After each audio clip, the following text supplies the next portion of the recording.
Sir यो एउटा notice छ यिनीहरूको लागि एउटा नोटिस इन्फर्म गरिदिनु पर्ला हस् हुन्छ ओइ केटा सुन त ओइ भोलि छुट्टी त जस्तो छ यार नोटिस आयो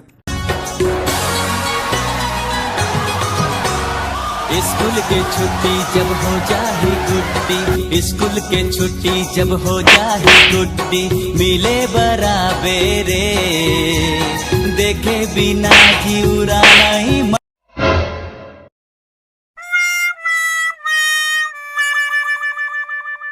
नेपालमा कोरोना भाइरसको कारणले तपाईहरूको विद्यालय शनिबार पनि चालु हुने सूचना गरिन्छ। यसको बिगबिगी बढ्दै गएकोले हामीले कोर्स छिटो सकाउनु पर्ने छ। बुझ्यौ नि होइन?